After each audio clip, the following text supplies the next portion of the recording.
if you're not aware of where you are, this is the Zilog and Moto channel, and I'm your host, Dave.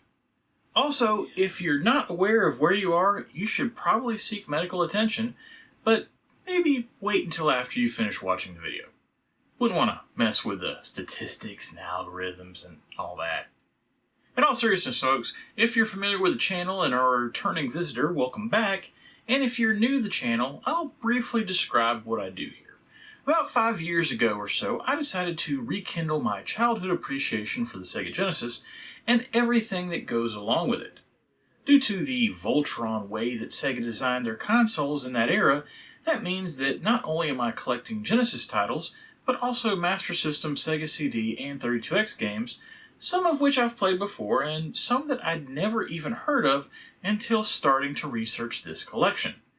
In doing that research, I also realized that there are literally hundreds of games that were released for these consoles in Europe, and a few in Brazil, that never made it to the United States, and as a result, I'll be trying to collect those as well, and maybe the occasional Japanese release that is playable with only the portion of the language that I've picked up from Kiryu Kazuma.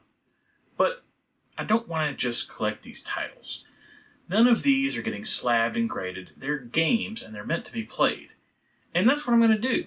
I'm going to play each and every one of these games and then share that experience with all of you, and hopefully you'll find out something interesting about these games in the process, and maybe lead you to doing your own exploration. If that sounds interesting to you, think about subscribing to the channel. I'm not here to chase numbers, but the more people that are subscribed leads to more people seeing these videos and hopefully benefiting from them in some way. Also, I try to upload one of these reviews every week, but sometimes real life steps in and things like high school graduations happen, and well, let's just say the schedule for the last 2 weeks might have been somewhat messed up as a result. So that subscription will help you know when I do finally get my act together and produce something new. Okay, overly long intro out of the way, let's get to this week's review, which is for a Master System title, specifically Reggie Jackson Baseball, or American Baseball if you're in a PAL region or Brazil. Oddly enough, this game was not released in Japan, even though baseball is quite popular there. And I think I know why. About 2 years ago, in episode 56, I reviewed Tommy Lasorda Baseball for the Genesis, which was one of the 6 launch titles for the Genesis in August of 1989, and it was preceded by the Japanese version called Super League, which debuted a few months previously in April. Reggie Jackson Baseball, on the other hand, was actually released on the tail end of the Master System's life in the United States and Japan, appearing in the US in March of 1989. So it's pretty clear that the line of thinking at Sega Japan was, why should we create a version of Reggie Jackson Baseball for us when our Mega Drive baseball game is going to be out next month, and we'd rather support the newer console? Hopefully you followed all that, but basically in 1989, Japan, Mega Drive good, Master System bad. If you happen to see that Tommy Lasorda Baseball review, you'd know that I scored it pretty favorably. And despite issues it had, when you take into consideration how early a release it was for the console, it was still impressive. But what about Reggie Jackson Baseball? With it being an even earlier release than Tommy Lasorda Baseball, would it be a less refined title, especially since it didn't get a Japanese release? We shall see, but first, a look at the package. And here's my copy of Reggie Jackson Baseball, and the outside is in great shape, no nicks or cuts anywhere to the outer cover, and the hang tab is intact at the top. Along with the outer cover holding up, the inner cover looks great as well, with no sun bleaching or water damage anywhere, and no edge wear at the top or bottom. The manual and cartridge have held up well also, as you'll see in a minute. For the front cover, this is one of those, I'll just say, second generation formats, where Sega had figured out that they needed to get some better artwork in place to sell the games.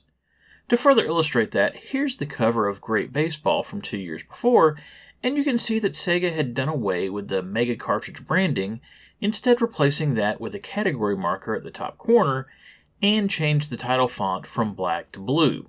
I prefer the bold black font, but really, they couldn't figure out how to not have the letters overlap. And, of course, the biggest change, Sega going away from their minimalist artwork style and putting Reggie on the cover, dressed in a custom Sega baseball uniform. Just to compare, here's a picture of the American Baseball cover instead, and I think I like the art on it a bit better than just the superimposed photo cover, but now we've got the lettering overlapping the art. Needlessly sloppy in both cases. Flipping over to the back, and there's a strong 4-picture lineup on the left side, with each of the 4 pictures showing off a different aspect of the game, and every screenshot being of good quality. Very good layout here. Apparently the graphic designers for American Baseball agreed, as they used the exact same layout for that game, only changing the flavor text due to having to support 6 languages. The flavor text is solid and does a good job of selling the various different game modes that are included. One line does stand out to me though, and that's take your pick of 26 American or national city teams. Now, technically they said American and National City and not American and National League, but usually when developers don't have a Major League Baseball license, they tend to avoid saying things that could be construed as using trademarks that they don't have the rights to. And for more on that, take a look at my review for Hardball 3 earlier this season in episode 141. Opening up the case, and as I mentioned, the cartridge and manual are in good shape, with the manual looking barely used at all. Let's look at this first page and, as a manager of one of 26 major league teams, it's your job to make the tough calls and send your squad all the way to the World Series. Okay, we've now moved on from treading on thin ice to crashing straight through into the pond underneath. I get that sports games were still in their formative stages in 1989, but I'm pretty surprised that Sega allowed this into production, as it seems like a potentially legally damaging oversight. Makes me curious if there will be any further blatant licensing violations once I get into the game itself. As far as the rest of the manual goes, it's solid. The game is explained well, and there's plenty of screenshots included to illustrate the game. Also, I don't know how useful it is, but I really like how, rather than the usual high score pages at the end, Sega choose to include some tables specifically for tracking a baseball game. That's a nice touch. Okay, that's the package. Let's get into Reggie Jackson Baseball and see if it lives up to Mr. October's name. In the previous section, I mentioned how it appeared that Sega was playing fast and loose with Major League Baseball intellectual property by referring to certain things like the names of the leagues and the World Series directly by name, instead of coming up with some sort of alternate name. I don't really know why they chose to do this, because it was pretty common in the days before everything was properly licensed to just have teams with similar colors to their Major League counterparts and name them based on the city that houses them, to not risk possibly getting sued or having to have the game pulled from the market, and that was enough for games to sell at the time. And honestly, it's not too hard to chalk up the text of the manual to be written by possibly someone who didn't know any better, and Sega didn't think it was a big enough deal to correct it before sending the game off to production. As I've seen plenty of times previously on the channel, some of these early Master System manuals clearly weren't written by native English speakers, so it's easy to see a scenario where whoever was writing the manual simply didn't realize they shouldn't use those specific terms to describe what happens in the game. But it gets worse. For baseball games based on the MLB, 2 licenses are needed to produce a game that accurately reflects real-life baseball.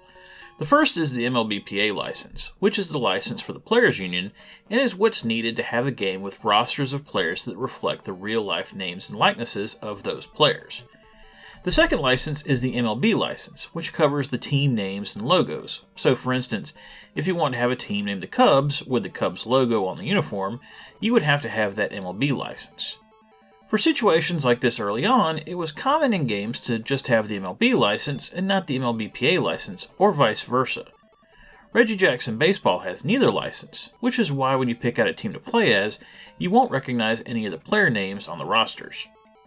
Even the namesake Reggie isn't on any of the teams, which I thought was a bit bizarre, because as it stands, Reggie only appears in the title sequence and after the games to comment on your performance. I figured they would have done something similar to what Nintendo did with Ken Griffey Jr. Presents Major League Baseball, where Ken is the only real player in the game. That did make it easier for Sega to convert the game into the Reggie Jackson-less version of the game American Baseball, and I hadn't mentioned this yet, but Reggie was a somewhat odd choice to be the face of the game, as by the time that Reggie Jackson Baseball was released in 1989, Reggie had been retired as an active player for over a year, and had started to transition to coaching positions and acting roles, such as appearing in The Naked Gun and MacGyver. My guess is it was cheaper for Sega to license the rights to the retired players, like Reggie Jackson and Walter Payton, versus active stars, so Sega chose to go the cost-effective route at the time. Going back to the licensing issue though, since Reggie Jackson Baseball has neither the MLB or MLBPA licenses, it shouldn't refer to real teams or personalities in any way. However, when you go to choose a team to play as in any of the game modes, you are presented with a picture of the manager of that team at the top of the screen, and the manager is in uniform, complete with cap and team logo. So for instance, Milwaukee has the W Glove logo on their hat, Oakland has their Script A, Baltimore has their Oriole, etc. And on top of that, the manager is a cartoonish representation of their real manager. Most managers probably aren't that recognizable to the general public, especially kids, but there's no mistaking the pictures of Tony La Russa, Tommy Lasorda, and Pete Rose. I personally don't care one way or the other that the team logos and manager likenesses were included in the game, but I do think it's interesting, and something that represents the more Wild West nature of intellectual property licensing at the time, and something that would definitely be covered more when I get around to Revenge of Shinobi, which is infamous for Sega ignoring IP rights and having to make changes to the game due to it. Okay, enough about all that, let's get to the game itself. Baseball video games traditionally have one of two interfaces for the batter-pitcher matchups, which make up the core of the gameplay. Most games have a camera view from behind the umpire or catcher, allowing you to watch the ball be pitched from the mound, located at the top of the screen, down towards the plate, at the bottom of the screen, in an angled fashion. I usually refer to this style as the RBI baseball style, since that series popularized that method of gameplay on the NES. But of course it's been used elsewhere as well. Other titles, famously the Hardball series, will have the camera located more in the area of the shortstop, and you end up looking towards the batter's box near the top of the screen. Reggie Jackson Baseball utilizes the former style of gameplay, and if you're used to games that use that type of batting and pitching, you'll be able to pick up the game pretty easily. But Sega did tweak batting slightly. In other games that have the batting interface like this, you can move the batter left and right and forward and backward in the batter's box to attempt to better position your player for a hit based on what the pitcher is doing. Reggie Jackson Baseball does away with the forward and backward movement and instead allows you to hold up or down while swinging, which in theory allows you to add the strategy of trying to force a ground or fly ball on contact. It's a nice idea and was something that was a bit ahead of its time, but unfortunately it's not all that useful, so you'll probably end up not using it. The reason why it's not that useful is due to how the game plays beyond the batter and pitcher interface. In short, it's not great. The fielding and base running is similar to that RBI baseball Tommy Lasorda style, so again, if you're familiar with those types of games, you probably won't have any issues figuring out what to do here. Having said that, the fielders are slow, and there's no markers on screen to show specifically where the balls will land, so it's very easy to make a mistake, miss a ball, and then have the other team go wild in running the bases. Thankfully, Sega included the option to have automatic fielding, which basically means that your players will go to field the ball by themselves, and then once the ball is fielded, it's up to you to make the throws to the bases or attempt to tag players out, which removes a lot of the headache. But not quite all of it. Unfortunately, the AI in the game, when it comes to computer-controlled players on your team, leaves a lot to be desired. When on defense, especially on infield hits, the first baseman will charge the ball instead of covering the bag. This means that when someone else fields the ball, say the pitcher or the catcher, they have to wait for the first baseman to run back to the base before throwing the ball over for the tag, and if you throw the ball too quickly, it will end up in right field, and what should have been an out turns into a quick triple. This should never happen, and yet it seems to occur multiple times in a game. The AI issues aren't limited to just when you're playing defense either. When on offense, if you have someone on base and the ball is hit in the air, the runners will stay on base until you manually tell them to run, even on plays that will clearly be hits rather than outs. This delay frequently leads to either base running outs or runners only advancing one base rather than two. On the other hand, the computer seems to have no issues with base running or fielding, and it is a master of getting a runner out in a rundown if you ever choose to be a little too aggressive or when on offense, picking up a few stolen bases per game. I don't think I would mind the computer being such a solid, aggressive opponent if it was competent when controlling your team, but as is, it seems a bit unfair, with the computer rarely making mistakes for itself, but then appearing to be unfamiliar with basic baseball strategies when working for you. Before it sounds like I'm completely down on the game, it does feature one thing that I was very excited to see, and that's the Home Run Contest mode. The Home Run Contest is one of 4 game modes, along with an exhibition mode, tournament play, and a watch mode, where you can play as much or as little as the game you want. Home run derbies are always great fun, and even though supposedly they cause problems for the batters who compete in them in real life, you don't have to worry about that limitation here. Just pick a player and swing for the fences. Along with its entertainment purposes, the Home Run Contest mode is very useful in allowing you to practice your timing while at bat, and Sega included 2 skill modes, so you can get used to all sorts of pitches. Apparently, Sega had previously included the Home Run Contest in Great Baseball, so it's not an element completely new to Reggie Jackson Baseball, but Reggie Jackson Baseball is one of the earliest baseball games I'm aware of to include a Home Run Derby type mode. And for comparison's sake, it's a feature that Tommy Lasorda Baseball did not have, even though it came out months afterwards. The other game modes are pretty straightforward, and the inclusion of the watch mode is interesting. However, there are a few caveats. When playing an exhibition mode, for some reason, rather than just playing one game, the computer expects you to play a best 2 out of 3 series. Not real sure why they did that, and I've never seen that anywhere else. Also, there's no saving when playing in tournament mode, either via password or battery backup. This is a huge mistake, as each game will take about 20 minutes to play. Per the manual, it states, if you keep winning, you'll progress to the Division Championship, League Championship, and all the way to the World Series. Honestly, I have no idea how many games that means you would have to win to finish the game, but whatever that number is, it's far too many to not have some sort of saving option. As far as the graphics and sound go, it's a mixed bag.